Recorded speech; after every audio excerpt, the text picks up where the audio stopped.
ప్రస్తుతం మనతో పాటు ప్రముఖ ఆధ్యాత్మికవేత్త ఆస్ట్రోన్యూమరాలజర్ జయప్రద గారు మనతో ఉన్నారు. మేడంతో మాట్లాడదాం. నమస్కారం మేడం. నమస్తే అమ్మా, శ్రీమాత్రే నమః. నక్షత్రాల సిరీస్ లో భాగంగా ఈరోజు మనం మకా నక్షత్రం గురించి మాట్లాడదాం. ఏంటి నక్షత్రం యొక్క ప్రత్యేకతలు, ఈ నక్షత్రంలో జన్మించిన వారి జీవితం ఏ విధంగా ఉంటుంది, వీళ్ళు ఎలాంటి జాగ్రత్తలు తీసుకోవాలి మేడం? మకా నక్షత్రం అనేది జనరల్గా ఏంటంటే నక్షత్రాధిపతి కేతువు.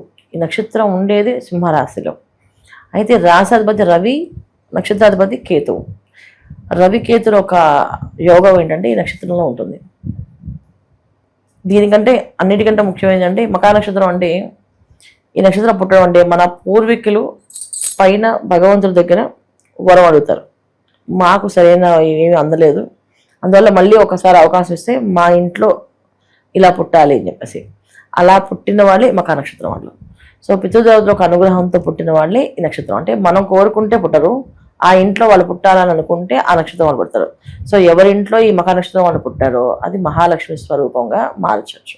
అంటే అబ్బాయి అయినా అమ్మాయి అయినా, అబ్బాయి అయితే విష్ణు స్వరూపము, అమ్మాయి అయితే మహాలక్ష్మి స్వరూపము. చాలా బుద్ధిమంతులు, తెలివైన వాళ్ళు. వాళ్ళ పని, వాళ్ళ జన్మ దేనికి వచ్చిందో అది చేసుకుని వెళ్తారు వాళ్ళు. అందుకే చాలామంది మకా నక్షత్రంలో పుట్టిన వాళ్ళు తల్లిదండ్రులు అడుగుతుంటారు, మా అబ్బాయి ఎక్కువ మాట్లాడు, ఏదో పుస్తకం పట్టుకుని చదివేస్తే చదువుతూనే ఉంటాడు, రాస్తూనే ఉంటాడు, చెప్పేస్తుంటాడు, ర్యాంకుల మీద ర్యాంకులు వస్తాయి, కానీ వాడు ఎవరితోటి ఏ విషయాన్ని షేర్ చేసుకోడు, ఆనందంగా ఉండడు, నవ్వుతూ ఉండడు, సరదాగా మాట్లాడు. అసలు ఏంటంటే ప్రాబ్లం అంటే, ఏం ప్రాబ్లం ఉందంటే ఏం ప్రాబ్లం లేదు, కానీ చదివేస్తారు, ఉద్యోగం చేస్తారు, శాలరీ తీసుకొచ్చి ఇస్తారు, కామ్గా ఉంటాడు అని చెప్పేసి అని చాలామంది కంప్లైంట్స్ ఇచ్చారు. ఎందుకంటే ఒక్కొక్క లైఫ్ అంటే ఒక్కొక్క సోల్ ఎందుకు వచ్చిందో ఆ పని చేసుకెళ్తారు వాళ్ళు. కొంతమంది లైఫ్ చాలా ఎంజాయ్ చేస్తారు, అది లైఫ్ ఎంజాయ్ చేస్తూనే ఉంటారు. వాళ్ళు చేస్తుంటారు, వాళ్ళు చేస్తున్న పనుల్లో వాళ్ళకి ఎప్పుడు టర్నింగ్ అవ్వాలో అప్పుడు అవుతుంది అన్నమాట. ఈ మకా నక్షత్రంలో ఖచ్చితంగా అదృష్టమైన వాళ్ళే తప్ప దురదృష్టవంత వాళ్ళు కాదు. వీళ్ళ చేతితో ఏ పనైనా చేపిస్తే అది మనకి అక్షయంగా మారుతుంది. అలాగే వీళ్ళ చేతితో ఎవరికైనా ఏదైనా ఇస్తే కూడా అది అక్షయంగా మారే అవకాశాలు ఉంటాయి. అందుకని మకా నక్షత్రంలో అమ్మాయిలైనా అబ్బాయిలను తీసుకుంటే చాలా సాఫ్ట్ క్యారెక్టర్స్, ఏ విషయమైనా చక్కగా వింటారు, బుద్ధిమంతులు, బుద్ధిగా నడుచుకుంటారు. వీళ్ళకి వచ్చే కష్టాలు చాలా ఎక్కువగా ఉంటాయి. ఎందుకంటే వాళ్ళు ఏదైతే కోరికను వచ్చిన జన్మ కదా, ఈ సోల్ వచ్చింది కదా, అందువల్ల వాళ్ళకి కొన్ని ఫేస్ చేస్తుంది. చాలా మందికి హస్బెండ్ అనుకూలంగా ఉండరు, కొంతమంది వైఫ్ అనుకూలంగా ఉండరు. వాళ్ళతో ఫేస్ చేస్తుంది ప్రాబ్లమ్స్. ఎందుకు నాకు ఇలా హస్బెండ్ వచ్చారు, నాకు ఎందుకు ఇలా వచ్చారు, వీళ్ళు బాధపడుతుంటారు. అలాంటి బాధలు తప్ప వీళ్ళకి వేరే బాధలు అయితే ఉండవు. ఇది వీళ్ళ లైఫ్ అనమాట. సో వైవాహిక జీవితంలో చిన్న చిన్న తప్ప మిగతా అంతా స్మూత్ గానే వెళ్తుంది అంటారు. చిన్నగా చాలా పెద్దగా ఉంటాయి. అంటే ఒకప్పుడు అలా ఉన్నా వాళ్ళు అడ్జస్ట్ అయిపోయి బతికారు, కానీ ఈ రోజుల్లో బతకట్లేదు. సో అలాగా వీళ్ళు చాలా వరకు ఆధ్యాత్మికంగా ఎక్కువగా ఉండిపోయి అసలు నా లైఫ్లో ఎంత డ్రాస్టిక్ చేంజెస్ అనేది హస్బెండ్ వాళ్ళు నాకు ఇవ్వలేదు అని చెప్పి అమ్మాయిలు బాధపడేది. వాళ్ళు ఏదో ఒక దేవుడికో ఏదో ఒక స్వామీజీ ఆశ్రమంలో స్వామీజీకో వాళ్ళు సేవలు చేస్తూ ఉండిపోవడం అనేది జరుగుతుంటుంది అన్నమాట మకా నక్షత్రం వాళ్ళకి. వీళ్ళ లైఫ్లో ఉండే మెయిన్ గోల్ ఏంటంటే ఏదో ఒక సేవ చేసుకుని వెళ్ళడమే. ఆ సేవ ఎందుకు చేస్తారో వాళ్ళకు తెలియదు. అసలు వాళ్ళకి అది ఇంట్రెస్ట్ కాదనమాట, అది చేయాలని ఉండదు, కానీ వాళ్ళు ఆటోమేటిక్గా దాంట్లోకే వెళ్తుంటారు వాళ్ళు. ఎందుకంటే ఏదో ఒకటి వాళ్ళకి కావాల్సిన మిస్ అయిపోయింది కనుక ఆ బాధను తట్టుకోవడానికి, ఆ బాధను మార్చుకోవడానికి వైరాగ్యం వల్ల వెళ్ళారు అనుకోవచ్చు. అంతే, వైరాగ్యంగా మారుతుంది, కానీ వాళ్ళకి అలా ఇంట్రెస్ట్ ఉండదు, వైరాగ్యంగా ఉండాలి అనుకోరు. ఎందుకు నేను అలా ఉండాలి, వాళ్ళు అంత హ్యాపీగా నేను హ్యాపీగా ఉండొచ్చు కదా, నాకెందుకు ఇలాంటి లైఫ్ దేవుడు ఇచ్చాడని చెప్పి ఆలోచిస్తుంటారు. ఇక ప్రొఫెషనల్ కెరీర్ ఎలా ఉంటుంది అంటారు? ప్రొఫెషనల్స్ చాలా వరకు ఏంటంటే బాగా చదువుతారు వీళ్ళు, అందుకని అన్ని రంగాల్లో రాణించగలుగుతారు. ఇప్పుడు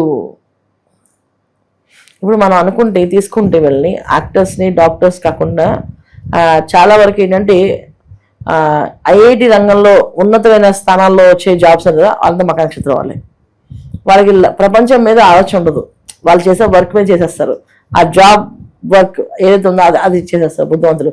ఇప్పుడు ఒక అబ్బాయిని తీసుకొచ్చి మకా నక్షత్రం చదువుకున్న అబ్బాయిని ఎంసెట్ రాస్తున్నాడు అనుకోండి, వాడికి టేబుల్కి కూర్చేస్తే వాడు ఏది చూడడు, చదివేసి రాసేసి అది చెప్పేస్తాడు, బుద్ధిగా ఆన్సర్ చెప్పేస్తుంటాడు.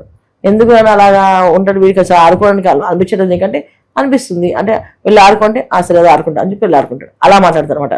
సో మనం ఏది అడుగుతామో అంతవరకు మాట్లాడతారు, ఎక్కువ మాట్లాడరు. ఇది వాళ్ళ జీవితం అన్నమాట. అందువల్ల వీళ్ళ జీవితంలో మంచి అనేది మనం తీసుకుంటే ఇది నక్షత్రానికి ఉండే వాళ్ళు ఉండే లగ్నం ఏదైతే అయిందో చూడాలి, చూస్తే తెలుస్తుంది వాళ్ళు ఎలాంటి వాళ్ళది. మరి వీళ్ళ వ్యక్తిత్వంలో ఎలాంటి మార్పులు చేసుకుంటే వీళ్ళ లైఫ్ అభివృద్ధి బాటలో ఉంటుందంటారు?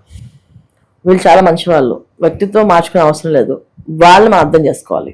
ఇంట్లో వాళ్ళని అర్థం చేసుకుని వాళ్ళతో పాటు మంచిగా నడుస్తూ ఉంటే 100% వీళ్ళ లైఫ్ చాలా బాగుంటుంది. అది ఎందుకంటే వాళ్ళు ఉండే చోట వాళ్ళు చేసే పనులు అన్నీ కూడా మనకి అక్షయం అవుతాయి. వాళ్ళు ఆ ఇంట్లో పుట్టడమే, మకర నక్షత్రంలో పుట్టడం అనేది సామాన్య విషయం ఏం కాదు, చాలా మంచి విషయం అది. సో మనకి పురాణాల్లో వాటిల్లో కాస్త అవగాహన ఉంటుంటే ఈ నక్షత్రానికి ఉండే లక్షణాలు గుణగణాలు కూడా చాలా మంచి అభివృద్ధి ఉంది. సో మనం ఏదైనా తప్పులు చేస్తే మన జాతకంలో పితృశాపాలని ఉంటాయి కదా, ఆ పితృశాపాలు పోగొట్టే అవకాశం వీళ్ళకే ఉంటుంది. ఇప్పుడు వీళ్ళు ఏదైనా కార్యక్రమం చేశారనుకోండి ఆ ఇంట్లో, అంటే తెలిసిన వాళ్ళ పెద్దనాన్నో తాతయ్యో ఎవరైనా ఉండొచ్చు, వాళ్ళకి వీళ్ళు ఏదైనా పండు ఫలము వాళ్ళకి పెట్టారనుకోండి వాళ్ళకి మోక్షం వస్తుంది, అప్పుడు వాళ్ళకి ఆ పుణ్యం వస్తుంది.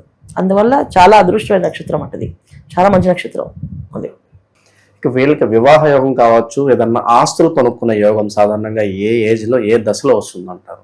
వీళ్ళకి ఆస్తులు అనేది జనరల్గానే వీళ్ళు దాని మీద వ్యామోహం ఉండదు.